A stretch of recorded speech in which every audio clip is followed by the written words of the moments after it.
जितने भी चार्ट मैंने देखे हैं उनमें सबसे ज़्यादा स्ट्रॉन्ग चार्ट अगर कोई है तो भगवान श्री राम का चार्ट है, जिसमें गुरु उच्च के बैठे हुए हैं पहले ही भाव में, चंद्रमा अपनी राशि के हैं, शनि उच्च के हैं, मंगल उच्च के हैं, इससे वो भी केंद्र में है। इससे बड़ा बढ़िया चार्ट क्या हो सकता है।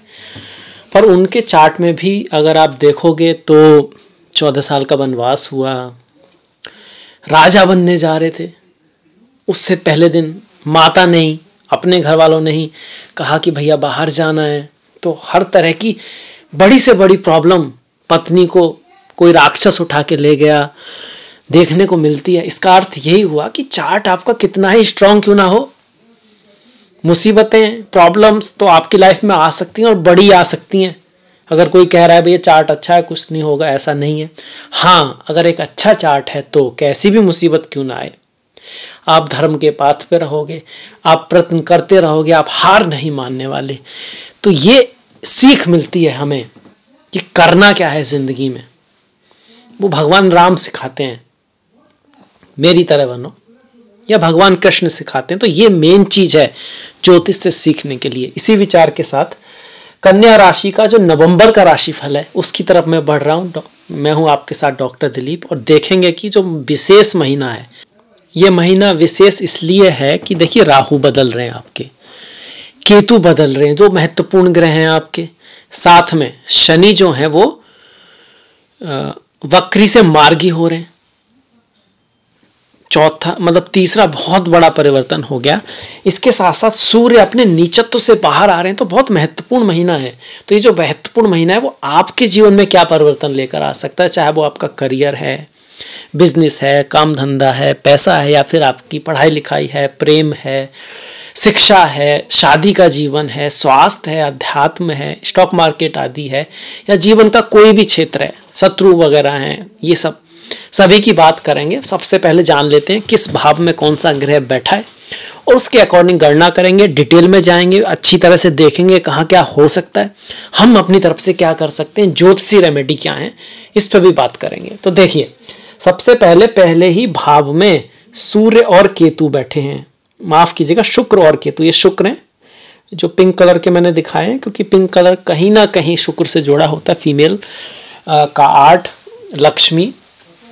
तो शुक्र और केतु है। चंद्रमा यहाँ पर क्यों है, क्योंकि आपकी जो राशि है ना वो कन्या है, कन्या को 6ठे नंबर से दिखाते हैं, तो आपका चंद्रमा कन्या राशि अगर आपकी है तो वहां पर ही होगा, इसलिए इसको मैंने यहाँ पे दिखाया है। द्वितीय भाव को आप देखें तो वहां पर सूर्य हैं आपके, और मंगल बैठे हुए हैं, मंगल ग्रह बैठे हुए हैं। इनमें से सूर्य जो है ना वो नीच के हैं यहाँ पर, और ये सूर्य और मंगल दोनों ही महीने के पहले हाफ में यहाँ रहने वाले हैं, द्वितीय भाव में तुला राशि में। सूर्य यहाँ पर नीच के हैं, मंगल यहाँ पर शत्रु राशि में है। मंगल 16 तारीख को वृश्चिक में चले जाएंगे, और अगर सूर्य की बात करें तो सूर्य भी आपके 17 तारीख को वृश्चिक में चले जाएंगे, यहाँ पर पहुंच जाएंगे। आप कह सकते हो 16 तारीख को 17 तारीख को यहाँ पर वृश्चिक में पहुंच जाएंगे। बुध पूरे महीने लगभग यहाँ पर रहेंगे 5 नवंबर से लेकर 26 तक, तो इसी को मैंने यहाँ पे दिखा दिया आपका। चौथा पांचवा भाव खाली, 6ठे भाव में शनि चल रहे हैं जो कि वक्री से मार्गी हो रहे हैं। ये बड़ी बात है, बड़ा परिवर्तन है। जून से वो वक्री ही चल रहे थे। इसके बाद ये सप्तम भाव में राहु बैठे हैं, अष्टम में गुरु बैठे हैं।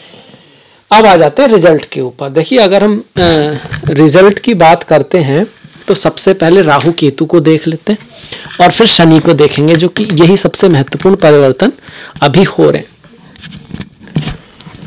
तो केतु और शुक्र क्या करेंगे, पहले भाव में आए हैं, तो देखिए अपने ऊपर आपको काम करना पड़ेगा। यहां आपका सारा फोकस दूसरों पे जा सकता है।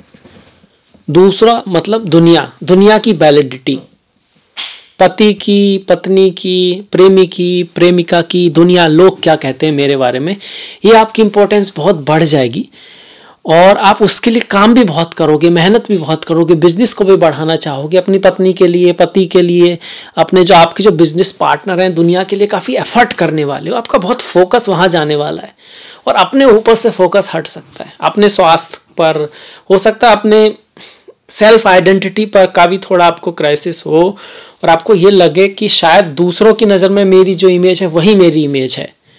और ऐसे में केतु यहाँ नेगेटिव भी हो सकते हैं, क्योंकि केतु जो है कन्या राशि में कोई बहुत बेस्ट नहीं करते। कन्या राशि लॉजिक की है, डिटेल्स की है, प्लानिंग की है, चीज़ों को सोच समझ के करने की, और केतु का तो सर नहीं है।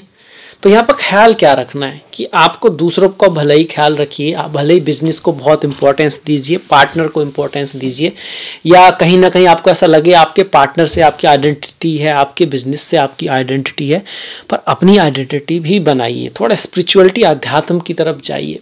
बहुत ज़्यादा इमोशन में आके कोई निर्णय मत लीजिएगा, दिल से एकदम, मतलब बिना सोचे समझे निर्णय मत लीजिएगा, लंबी सोच से निर्णय लीजिएगा, क्योंकि ये केतु आपको कोई सडन निर्णय लेने पे मजबूर कर सकते हैं जो शायद आपके स्वाभिमान के लिए, ओवरऑल आपकी लाइफ के लिए बहुत ज़्यादा पॉजिटिव ना हो।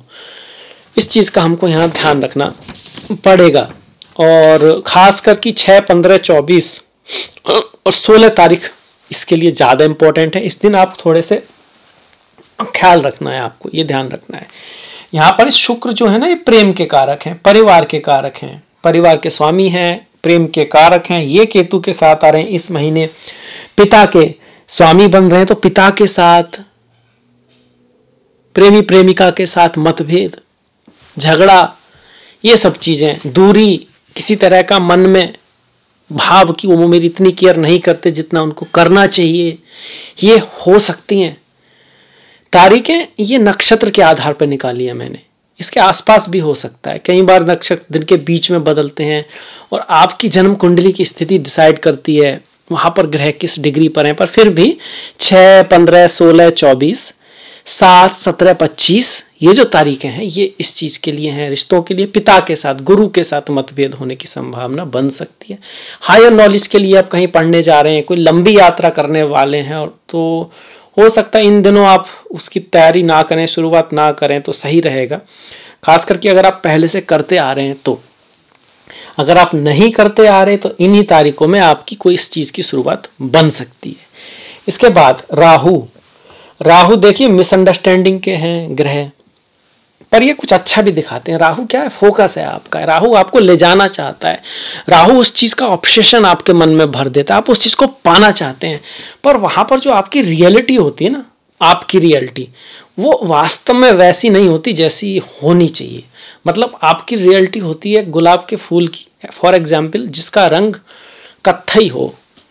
आपको लगता है कि जो कत्थई गुलाब है वो ही सर्वश्रेष्ठ है, तो जो लाल गुलाब है फिर वो कैसे सर्वश्रेष्ठ हो सकता है। मतलब आपका जो इमेज होगी पार्टनर की इतनी आइडियलिस्टिक या परफेक्शन वाली हो सकती है कि एक नॉर्मल व्यक्ति भी अगर आपकी लाइफ में है तो आपको कहीं ना कहीं ऐसा लगे कि भाई वो ठीक नहीं कर रहा है, क्योंकि आप उसको अपनी नज़र से देख रहे हो, आप उसकी चीज़ों को समझ नहीं पा रहे हो। ये गलती यहाँ पे होती है। राहु कभी कभी मतभेद एम्बिशन से भी होता है, कभी कभी वास्तव में जो आपका पार्टनर है, बिजनेस पार्टनर या लाइफ पार्टनर, वो थोड़ा सा डोमिनेंट हो सकता है, उसकी वास्तव में एम्बिशन काफ़ी ज़्यादा हो, उसकी एक्सेप्टेशन आपसे ज़्यादा हो, ये भी पॉसिबिलिटी कभी कभी बनती है। अल्टीमेटली ये सेपरेटिव टेंडेंसी लाता है, दूरी लाता है। अच्छा ही क्या कर सकता है, फॉरेन पार्टनर से आपको मिला सकता है, आपके व्यापार का किसी तरह से अगर बिजनेस से ताल्लुक है तो उसको बढ़ा सकता है।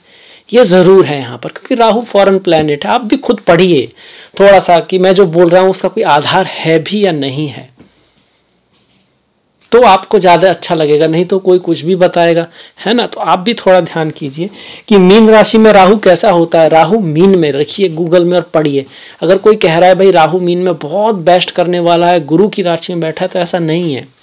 मीन राशि केतु के लिए अच्छी है, क्योंकि केतु इंट्यूशन है, स्पिरिचुअलिटी है, आध्यात्म है, और मीन राशि भी इससे मिलती जुलती है। राहु प्रैक्टिकलिटी है, एम्बिशन है, आगे बढ़ना है लाइफ में, कुछ करके दिखाना है, ऑब्सेशन है। तो मीन से इसके वो मिलते नहीं है। ये कहीं ना कहीं कहता है कि आपको यात्राएं पसंद आ सकती हैं। आप बिजनेस में, अगर आपका समुद्र से बिजनेस है, अब्रॉड से बिजनेस है, तो काफ़ी अच्छा रहेगा। अदरवाइज आप थोड़े से, अगर बातें इमोशनल अगर कुछ होती हैं तो आप थोड़े एकाकीपन की तरफ आपका मन करेगा। आपको ऐसे लोग पसंद आएंगे ऐसे समय में जो थोड़े से स्पिरिचुअलिटी अध्यात्म में रुचि करते हैं। अगर आपका बिजनेस स्पिरिचुअलिटी अध्यात्म टूर ट्रैवल समुद्र पानी कुछ ऐसी चीज़ों से जुड़ा है तो बहुत अच्छा है। एडिक्शन की तरफ भी आपको खींच सकता है, चीज़ों को बीच में छोड़ना उसकी तरफ भी आपकी रुचि बढ़ा सकता है राहु का यहाँ पर। उसका कारण क्या होगा? सेल्फ क्राइसिस, क्योंकि केतु आ गए हैं। ये पूरा 1.5 साल चलने वाला है। बाद में इसको कम डिस्कस करेंगे, पर इस महीने तो इसका डिस्कस करना बनता है। एज ए रेमेडी बैलेंस बना के रखें। इंपॉर्टेंस जितनी अब आपको दें उतनी ही अगले वाले को भी दें। दुनिया की नज़र में इज्जत का होना ज़रूरी है, पर जिंदगी आपकी है, रास्ता आपका है, लक्ष्य आपका है, तो बेटर है कि थोड़ा सा आप ज़्यादा डिसाइड करें कि आपको क्या करना है, न कि लोग क्या कहेंगे। तो आपको ज़्यादा अच्छा ये गोचर फल देगा, गारंटी है इस बात की। As a remedy Ganesh ji की पूजा बुधवार को जरूर करें, और माँ दुर्गा की पूजा भी अगर आप करते हैं तो आपके लिए बेस्ट रहेगा। अभी जो गोचर चल रहा है आगे 1.5 साल तक करीब इसी तरह से चलता रहेगा, ये बहुत ज़रूरी है आपके लिए, खास करके अगर राहु केतु की दशा महादशा चल रही है तो। इसके बाद ये चंद्र तो मैंने बस दिखाए हैं कि भाई चंद्रमा मन सो जाता है। चंद्रमा वो चश्मा है जिससे आप दुनिया को देखते हैं। कोई कहता है दुनिया बहुत खूबसूरत है, कोई कहता है दुनिया माया है, ब्राह्मण योगी कहते हैं, कोई कहता है कि ब्रह्मा का स्वप्न है, कोई कहता है दुनिया बहुत खराब है, कोई कहता है इस दुनिया से मैंने बहुत कुछ सीखा, मतलब खराब है कठिन है पर अंततः ये मुझे ईश्वर के पास ले गई तो कहीं ना कहीं अच्छी है। तो डिपेंडिंग अपॉन व्यक्ति आप अलग अलग परिभाषा दुनिया की पाओगे, पर दुनिया तो एक ही है। जैसकी रही भावना जैसी प्रभु मूरत देखी तहु तैसी, मतलब भावना या सरकमस्टांसेस जिसके जैसे रहे उसके अकॉर्डिंग दुनिया आपकी अलग अलग हो सकती है। तो चंद्रमा वो चश्मा है जिससे आप दुनिया को देखते हो। आपकी आंखों पे केतु आ रहा है, स्पिरिचुअलिटी अध्यात्म, कहीं ना कहीं नीरसता भी कह सकते हो, वैराग्य, ये सब चीज़ें आपके अंदर जन्म लेंगी धीरे धीरे। इस चीज़ को हम कह सकते हैं कि शुरुआत होने वाली है एक साइकिल की, एक नई साइकिल की शुरुआत होने वाली है। कुछ पुराना हटने वाला है, कुछ पुराना आने वाला है आपकी लाइफ में। इसके बाद 10वें भाव की बात कर लें, करियर की बात कर लें, जॉब की बात कर लें, तो करियर का स्वामी 1 2 3 4 5 6 अपने से 6ठे भाव में जा रहा है। उसके ऊपर शनि की 10वीं दृष्टि आ रही है, राहु की 9वीं दृष्टि आ रही है। तो देखिए जॉब में हार्डवर्क रहेगा, मेहनत रहेगा, कुछ पॉलिटिक्स का चांसेस आपके साथ बन रहा है। आप जो प्रयास करेंगे, जो एफर्ट करेंगे, जो हार्डवर्क करेंगे, उसमें लोग अड़चन डालने की कोशिश इस महीने करेंगे। पर जैसा मैंने कहा सबसे ज़्यादा अड़चन तो रामचंद्र जी के लिए थी चार्ट में, जिनके दुश्मन रावण, खरदूषण, कुंभकर्ण, ऐसे ऐसे मेघनाथ, तो उनके सामने तो हमारे चार्ट की मुश्किलें तो कुछ भी नहीं है।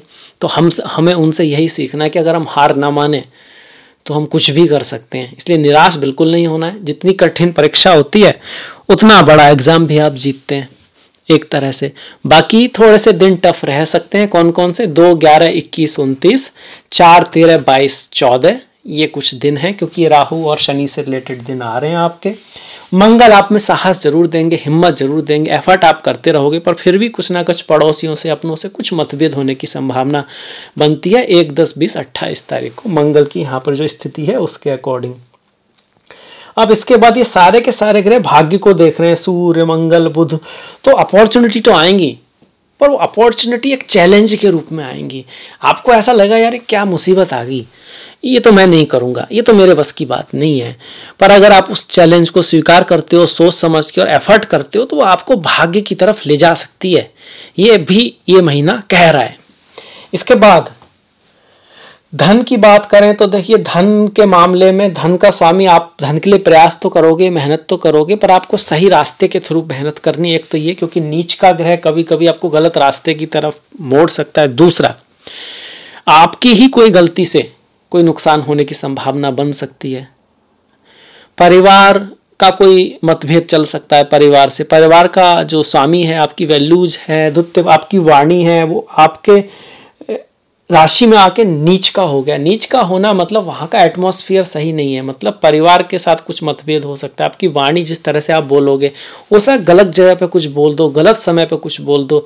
अगर इन बातों का ख्याल करो तो धन के लिए अच्छा है, कुछ लाभ हो सकता है आपको, खास करके 7 17 25 तारीख को, और साथ में जो केतु वाली तारीखें हैं 6, 15, 16, 24, वो भी धन के मामले में कहीं ना कहीं फेवरेबल जा सकती हैं। राहु केतु खुद का रिजल्ट देने के साथ साथ जिसके साथ बैठे हैं उसका भी रिजल्ट देते हैं। अब इसके बाद हम बढ़ जाते हैं आपके बिजनेस की हमने कहा राहु विदेशों से बिजनेस के लिए अच्छा है, काम भी बढ़ सकता है, पर वो डिससेटिस्फैक्शन यहाँ पे रहेगा, मिसअंडरस्टैंडिंग यहाँ पे हो सकते, यात्राएं ट्रैवल बढ़ने वाली हैं, ये सब चीज़ें हमने की। भाग्य की अगर बात करें तो भाग्य का स्वामी भी पूरे महीने नीच का है, तो बहुत ज़्यादा भाग्य पे आप भाग्य पर बहुत ज़्यादा आश्रित नहीं रहना है, पिता से गुरु से रिश्तों को बना के रखना है, यहाँ पे अच्छा रहेगा।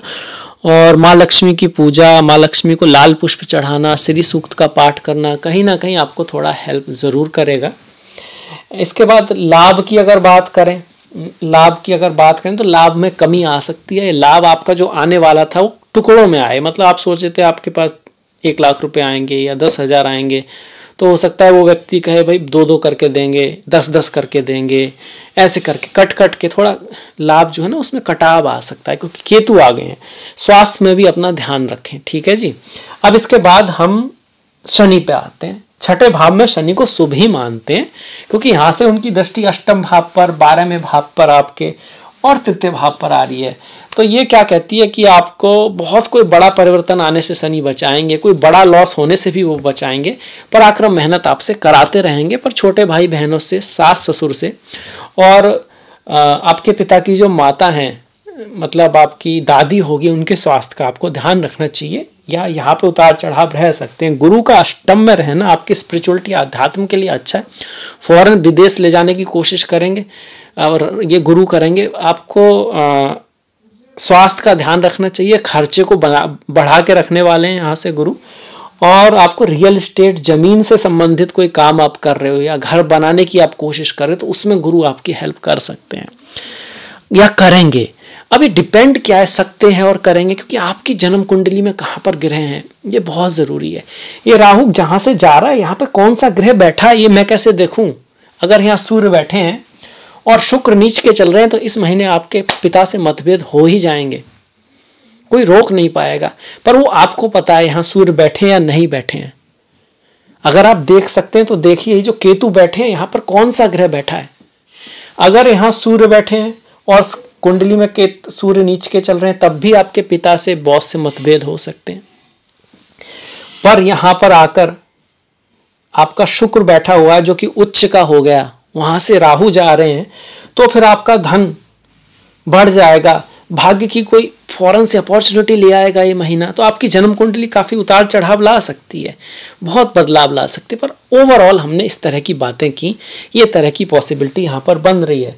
दसम का भावी तृतीय में अगर आप का करियर जो है खुद के एक्सप्रेशन से जुड़ा है, आर्ट, म्यूजिक, डांस से जुड़ा है, किस तरह से आप अपने आप को एक्सप्रेस करते हैं, तो कहीं ना कहीं सेल्स, मार्केटिंग, कुछ इस तरह के काम की तरफ आप जाना चाहते हैं, यूट्यूब है, अपने आप को एक्सप्रेस करना, बताना, अपनी संवाद करना, संचार करना, इससे अगर जुड़ना चाहते हैं तो महीना आपको हेल्प करने वाला है। ओवरऑल भाग्य का स्वामी कहाँ पर गया है? लग्न में गया है। आपकी अपनी पर्सनैलिटी बहुत इंपॉर्टेंट है। अगर वहां आपसे गलती होती है, आपके बोलने में, आपके बात करने में, या आलस से आप करने लगते हैं, तो भाग्य फिर आपका इस महीने कम साथ देगा, ऐसा यहाँ पे बोल रहा है। जो बिजनेस का स्वामी है वो अष्टम में गया, बिजनेस में उतार चढ़ाव रहने वाले हैं। राहु ऊपर से आ गया, पार्टनर से भी थोड़ी दूरी वगैरह रह सकती है। पर अगर आपका पानी से जुड़ा हुआ, फॉरेन से जुड़ा हुआ, कल्ट, एस्ट्रोलॉजी, ज्योतिष, रिसर्च आदि से जुड़ा कोई बिजनेस है तो उसमें आपको लाभ रहेगा, ये यहाँ पे कहता है। संतान की अगर हम बात करते हैं तो संतान प्राप्ति के लिए आप ये नहीं कह सकते कि बहुत ग्रेट महीना है, बहुत ग्रेट महीना, क्योंकि पंचमेश छठे भाव में पर अपनी राशि में है, मतलब काफी मेहनत, एफर्ट करोगे तो रिजल्ट सही आएगा। शिक्षा में भी ऐसी स्थिति है, एफर्ट, हार्डवर्क थोड़ा ज्यादा करना पड़ेगा। एक तो पंचमेश छठे में है, ऊपर से शिक्षा के कारक कौन है? गुरु हैं। बच्चों के कारक कौन है? गुरु हैं। अष्टम में है, एफर्ट है, हार्डवर्क है। ये कोई इजीली महीना नहीं है, मतलब कुछ सडन अच्छी चीजें दे सकता है, पर ये महीना आसानी से चीजें रिजल्ट नहीं देता, तो इन चीजों में ध्यान रखना है। प्रेम में भी कुछ बातें छुपी रह सकती हैं, प्रेम में, आप परिवार में जिसके भी साथ हैं, आपस में थोड़ा प्रेमी प्रेमिका में, फ्रेंड्स में कुछ झगड़ा वगैरह रह सकता है, कंपटीशन की भावना रह सकती है, पर कंपटीशन में आपको विजय ये महीना दिला सकता है अगर आप एफर्ट करते हैं, डेली उसके लिए प्रयास करते हैं। एक छठा भाव डेली प्रयास का, ये भाव तपस्या का है, त्याग का है। तपस्या का मतलब किसी सिर्फ वही नहीं है कि आप ध्यान में चले गए और घंटों बैठे हुए हैं या आग में तप रहे हैं। तपस्या का मतलब है अपने कार्य के लिए प्रयास करना, अपनी परीक्षा की तैयारी करना, सुबह समय पे उठना, फालतू की चीज़ों पे ध्यान ना लगाना, अपनी जो एनर्जी है उसका ध्यान अपने लक्ष्य की तरफ, अपने किताबों की तरफ, अपने रिश्तों को भी निभाते हुए चलना, लॉयल रहना, अपने माता पिता की भी बात मानना, ये सब तपस्या है। सिर्फ बात करना, दूसरों की कमियां निकालते रहना, या फिर भले ही कमियां ना निकालें, अपने ऊपर काम ना करना, वो तपस्या नहीं है। तो तपस्या करना जरूरी है। जब शनि छठे में हो तो फिर ये बहुत अच्छे रिजल्ट देने में सक्षम है, जैसे कि भगवान श्री राम ने की। खैर, इसके बाद हम बढ़ जाते हैं त्योहारों की तरफ। त्योहारों की तरफ बढ़ने से पहले थोड़ा सा मैं बता दूं कि केतु कहीं ना कहीं राजयोग में भी हैं, अगर वो सारी बातों का ध्यान करते हैं। शुक्र कहीं ना कहीं लक्ष्मी योग बना रहे हैं, मंगल दैन्य योग में है, मतलब लड़ाई झगड़े आदि से आपको बच के रहना है। शनि विपरीत राजयोग में है, मतलब एफर्ट हार्डवर्क वगैरह आप करते रहोगे तो कंडीशन अगर बिगड़ती हुई भी दिख रही है ना, तो भी आप ऊपर उठ जाओगे। अब इसके बाद चलते हैं त्योहारों की तरफ। देखिए, त्योहार हमारे पहचान है, व्रत हमारी पहचान है। जब हम कहीं बाहर रहते हैं या दूसरे स्टेट में रहते हैं, दूसरे देश में होते हैं, तो लोग हमें इसी चीज़ से देखते हैं कि भाई इनके घर में कुछ अलग है, भाई इंडिया के हैं, ये त्योहार है आपका, हाँ जी, क्यों, कैसे? तो आपकी संस्कृति है, आपकी पहचान है। आप मेडिटेशन करते हैं, अच्छा जी आप तो भाई भारत से हैं, तो हाँ, तो उस तरह से वो आपकी सिंबल है आपका, उसको समझना, उसको मानना। अगर उसमें कोई गलती है तो सुधार लीजिए, पर उसको सम्मान देना, वास्तव में खुद को सम्मान देना है। इसीलिए त्योहारों के बारे में हर बार मैं बात करता हूँ और इस बार भी करूँगा। और इस बार तो बहुत सारे अच्छे त्योहार हैं और उन सभी की आपको बधाई हो। सबसे पहले दिवाली की आपको बहुत बहुत शुभकामनाएं। इसके साथ साथ गोवर्धन है आपका, भाई दूज है, छठ पूजा है, ये सब हैं। चलिए तारीख वाइज बात कर लेते हैं। 1 नवंबर को ही करवा चौथ है, बुध के दिन। 10 तारीख को धनतेरस है, शुक्रवार को। 12 तारीख को दिवाली है, रविवार को। ये बड़ी दिवाली हो गई आपकी, तो 11 की छोटी दिवाली होगी। 13 को गोवर्धन है, सोमवार को। और भाई दूज मंगलवार को है आपका। और छठ पूजा, भाई दूज 14 तारीख को मंगल को, छठ पूजा 18 को शनिवार को। यहाँ दिवाली का जो दिन है ना, बहुत खास है। भगवान राम सूर्यवंश से आते हैं। सूर्य कुंडली में बहुत अच्छा ना हो तो हम भगवान राम की पूजा करते हैं।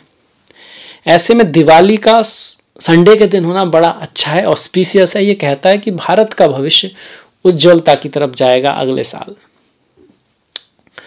और कहीं ना कहीं दुनिया भी तमसो मां ज्योतिर्गमय, अंधकार से प्रकाश की ओर जाएगी। उतार चढ़ाव जो भी हो, उनका जो अल्टीमेट रियलिटी है वो यही है कि वो हमें मोक्ष की तरफ, ज्ञान की तरफ ले जाने वाले हैं, क्योंकि सूर्य जो है वो आत्मा के प्रतीक हैं। एकादशी दोनों गुरुवार को पड़ रही हैं। रामा एकादशी 9 नवंबर को और देवोत्थान एकादशी जो है वो आपकी 23 नवंबर को है। आप इसके बाद अगर हम शिवरात्रि कहें तो शनिवार को 11 तारीख को है। प्रदोष व्रत आपका 10 और 24 को, दोनों शुक्रवार को पड़ रहे हैं। अमावस्या और पूर्णिमा दोनों सोमवार की हैं। इनमें से अमावस्या 13 तारीख की, अमावस्या 13 तारीख की और पूर्णिमा जो है 27 तारीख की है। संकष्टी महीने में नॉर्मली एक होती है, पर इस बार 2 हैं। एक 1 नवंबर को, 1 नवंबर को बुधवार को, और जो दूसरी है वो 30 नवंबर को, वो भी बुधवार को है। तो ये हमारे त्योहार हो गए। कुछ मुहूर्त की बात कर लेते हैं कि भाई देखिए, इस महाविवाह के लिए मुहूर्त है 23, 27, 28, 29। गृह प्रवेश, किसी ने कोई घर खरीदा है तो उसके लिए 22, 23, 27, 29। जमीन से संबंधित कोई काम करना है आपको, प्रॉपर 3, 7, 8, 13, 14, 17, 22। गाड़ी से संबंधित कुछ काम करना है आपको, सर्विस करानी है, गाड़ी खरीदनी है, 3, 10, 20, 27, उसके लिए अच्छी है। ओवरऑल कौन से दिन अच्छे रहेंगे? 1, 2, 3, 5, 11, 13, 18, 23, 24, 27, 30, 29 ये अच्छी तारीखें हैं। इसके साथ साथ नामकरण, किसी को नाम रखना होता है अपने बच्चे का, तो 8, 9, 10, 19, 20, 22, 23, 24, 27, 29 अच्छी तारीखें हैं। अन्नप्राशन मुहूर्त, जब हम संतान को, बच्चों को खाना खिलाते हैं पहली बार, दूध के अलावा माँ जो देती है ना, उसको हम ऐसा बोलते हैं। तो उसके लिए जो अच्छी तारीखें हैं वो 10, 22, 24, 27, 29 हैं। तो आई होप ये कहीं ना कहीं किसी के लिए हेल्पफुल होगा। और कर्ण भेद कानों में चेक कराते हैं, ये संतान मतलब आप फीमेल ही नहीं कराती, मेल भी कराते थे या कराना चाहिए। उसकी जो तारीखें हैं 3, 4, 5, 10, 11, 19, 20, 24, 25 और 29 हैं। किसी विद्या को आरंभ करना है, कोई बुक आप पढ़ने जा रहे हैं और चाहते हैं कि भाई थोड़ा ऑस्पिशियस समय हो, तो 2, 3, 10, 15, 24, 29 को शुरू कर सकते हैं। इसी के साथ अब मैं ये वीडियो समाप्त करता हूँ। आपने एंड तक वीडियो देखा, इसके लिए आपको बहुत बहुत धन्यवाद, दिल से धन्यवाद। और अगले वीडियो तक आप अपना ख्याल रखें, अपनों का ख्याल रखें, सभी का ख्याल रखें। चाहें तो वीडियो अगर आपने सब्सक्राइब नहीं किया तो कर सकते हैं, लाइक वगैरह कर सकते हैं, कमेंट वगैरह कर सकते हैं। नेक्स्ट वीडियो तक नमस्कार, धन्यवाद।